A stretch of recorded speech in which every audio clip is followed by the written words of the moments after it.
Hi my favorite people, I'm Sonet from Armenia and welcome to my YouTube channel. Here I am talking about studying abroad, living in boarding schools, going through different adventures and so on. So if you are into this, you are definitely in the right place. So here is the scoop. I have been in UWC Adriatic, Italy for 1 month, which is just crazy. And if you are interested how I made it from the application process to moving from Armenia to Italy, you are very welcome to go and watch my first 2 videos. Just promise that you will come back and watch this video, however, because it contains a lot of important information for you. So for those who had already watched my first 2 videos, let's dive in. So for 5 months, I had this perfect vision of my first days here. So meeting with incredibly good people, adapting my new surrounding, feeling the top of the world, you know, that dreamy stuff. So if you are doing the same, if you are romanticizing your life like that, please stop. Like, don't get me wrong, I'm not saying that here there are no good people or you will not adapt the situation quickly, but you know, first week, yeah, this is a whole different story. Because you will be hit by big waves of new people, new challenges, new environment, new information, and suddenly it's just like you versus everything. On my first date, I found out that I'm alone in my room, went to a welcome show thrown by our second years, lost my favorite earrings, which was tragic for me, and the only thing that I could tell myself at the end of the day was cry, calm down, sleep, and hope that tomorrow will be kinder. And honestly, it was exactly like that. The next 5 days flipped my life upside down. Like, I got better at navigating this new surrounding, pushed myself to chat with strangers turned friends, tasted my first Italian gelato and cappuccino, life-changing by the way, and felt the sting of missing my family for the first time. I even found myself in a market trying to communicate when no one speaks English, and especially Armenian, dance to music that I had never heard. Yeah, and it was wild for me. So was it easy? Not at all. It was tough, really tough, and it is tough still right now. But day by day, all this started to seem like more normal for me. And I started to realize that I'm completely out of my comfort zone, which somehow exactly what shapes us. So every single day I was bombarded with like tons of new piece of information. And every time I was panicking when I was feeling that I do not know something. But then it hit me. If I kept freaking out with every single new information, I will lose it completely. So I had to chill, embrace the chaos, and believe that I will figure it out as I go. Then came the connection phase. For the first 2 weeks, I felt like I'm a broken radio who was repeating I'm Sona from Armenia, and you? And so on. So I was meeting so many faces from all over the world, and let's be real, I barely remembered that names, but thankfully now I can announce that I know the majority of faces and their countries. So then the reality hit, and I was understanding that I'm alone. The second years already had their tight-knit circles, and the first years most of them had roommates, like instant partners in crimes, and I was alone. No roommates, no friends, and I was spending the majority of my days doing something by myself, having full-on conversations with myself, going for morning runs, and doing everything that could charge my social battery before diving back to a crowd. So being a firstie in a solo room is not a joke. Like, it's an extra challenge, especially when you are not an extrovert person.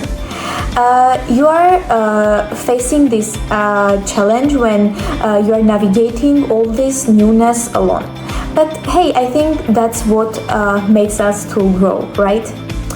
So then came the moment of organizing a preemie show, which was firstly awful because just picture 96 nationalities sitting in the round and every single one is talking and every single one has his or her own opinion.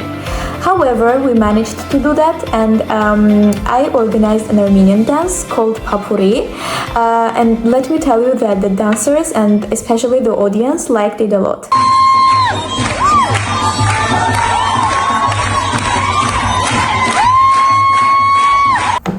And then the real excitement kicked in, the start of classes, finally. I had chose 7 subjects, which are Armenian, English, math, global politics, biology, Italian and theater.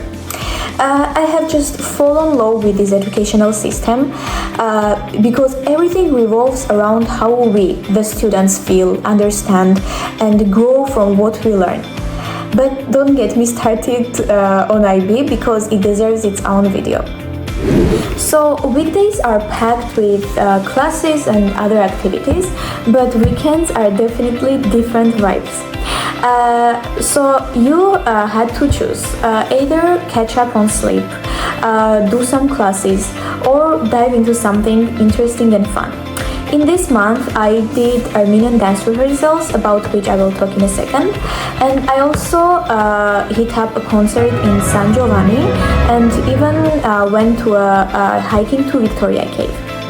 So on 19th of September, we had our opening ceremony where the academic year was officially kicked off.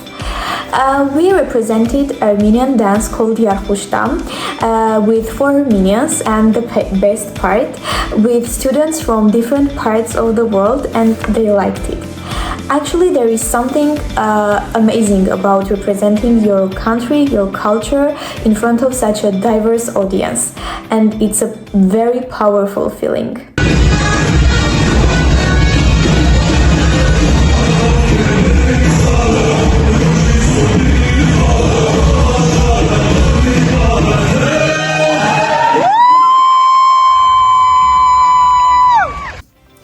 Then 2 days later came UWC Day.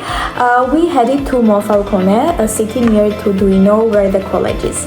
And we put on 1-hour show, and afterwards when I was wandering the streets of Monfalcone, I heard something that stopped me in my tracks. La Boheme by Charles Aznavour. For those who don't know, Charles Aznavour is an iconic musician, Armenian musician, who lived and created in France. So hearing his voice in this unfamiliar place filled me with such a mixed emotions, like I was at home and far away all at once. And just 3 days later, it was time for preemie initiation. Let's just say that it was epic. But instead of telling you, I suggest to watch together.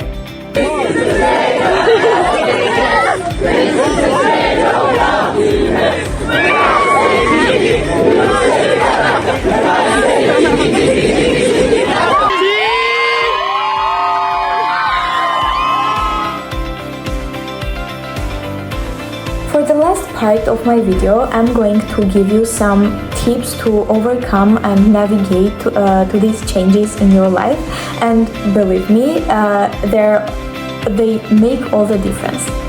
So firstly and most importantly, do journaling. Seriously, there is no better outlet for your emotions. Just put on music that speaks to your soul, grab a pen and just let it all flow onto your paper. Your thoughts, your fears, your expectations, your hopes, everything.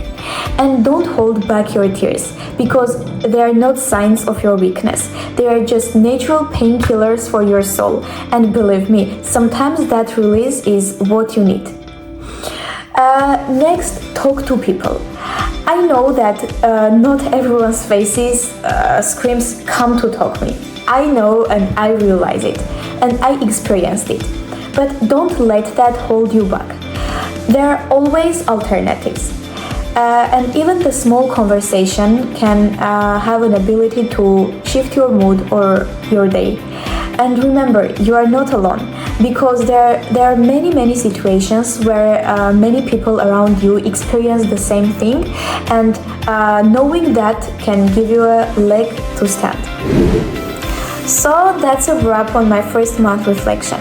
Thanks for sticking around until now, and I hope it helps you, and if not, well, my bad.